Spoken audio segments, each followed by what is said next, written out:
So I thought today I'd give you some PhD tips for your PhD journey. But before I do that, I just want to say it doesn't matter how old you are. There's not an age limit on knowledge and education. So even if you're 30s, 40s, 50s, doesn't matter. If you want to go back to school for a bachelor's or associate's degree or a PhD, whatever it is, just do it. For the tips, first of all, find the right supervisor. This one took me a long time to do. I went through about 5 or 6 different people before I found the right person, but I did, and it's been great.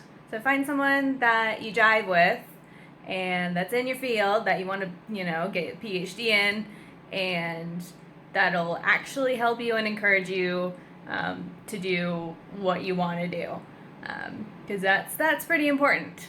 So yeah. Tip 2 is care about the project, but care more about the skills you're going to get from the project. So the subject of the project is really important, because it's obviously something you need to be interested in, but it might not be what you end up doing for your entire career. You might start the project and realize, nah, I don't want to do this for the rest of my life, but that's okay, because it's only like 3 to 4 years or longer. Some go for much longer.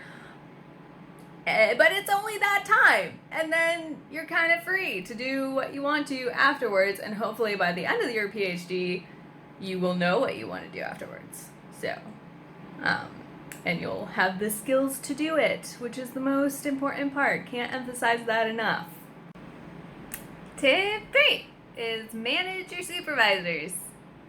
Very important, because everyone has something they want to get out of the project, which is fair enough, but you have to make sure that you get what you want out of the project as well.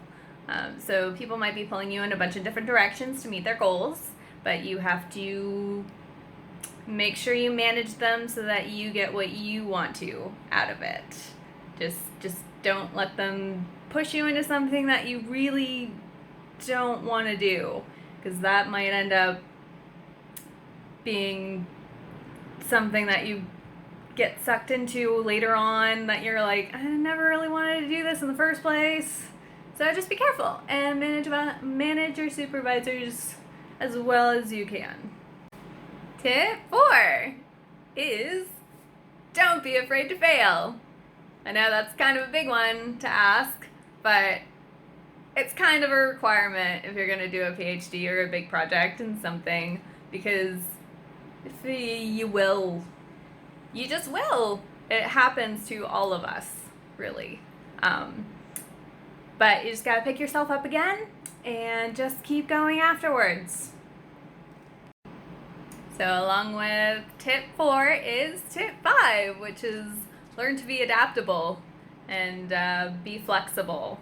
Because even if you have a plan, which they will make you do, by the end of the PhD, it's not going to look like what you originally thought it was going to look like. I promise. So just be ready for that. Be ready for changes. Be flexible. Things do happen. It's just kind of part of it. Tip 6, write. That's it. Write. Get something written down on a page. Doesn't matter how shit it is. Just get it written down. You can work on it. You can edit it later. Just get words on a page so you have something to work with. And along with that, tip 7, don't be afraid to ask for feedback. No matter how crappy your draft is or whatever you think is just the most awful thing in the world, I guarantee you it's not. And the only way it's going to get better is if you ask for feedback. So from your supervisors, from your peers, whoever it is, don't be afraid. Just get that feedback so that you can work on it and improve it, because I promise you it will. Even if you don't really like the feedback, when it comes back, sometimes it makes you feel slightly crappy, but it's okay, because when you work with it, you make a better product. So accept the feedback, get the feedback. Tip 8, don't be afraid to ask questions, because those are the most important thing. And no one's going to judge you for asking questions, because everyone has what they think of as stupid questions. But they're not. And everyone has to start somewhere, and we all, well, I don't know about all of you, but I remember when I first got to my lab and I'd sit in a lab meeting and they'd be talking about all kinds of things, and I was like, oh my goodness, I do not belong here. I do not know what's going on. So I felt very dumb. But when you start asking questions, you start to know what they're talking about. Tip 9, Google is your best friend, especially when you're coding. Everyone who uses R knows this, for sure. Tip 10 is have fun. Explore new things. Think of new questions. Meet new people. There's so many different people in your field who you won't know doing tons of things that you won't know about, and it's a really awesome time. It's only a couple years of your life. Sometimes it's longer for other people, but it's worth it to just enjoy it while it lasts before you get out into the real world again and have to, work. So just have fun with it. That's it for now. I hope you enjoyed this video, and I wish you luck in your PhD journey.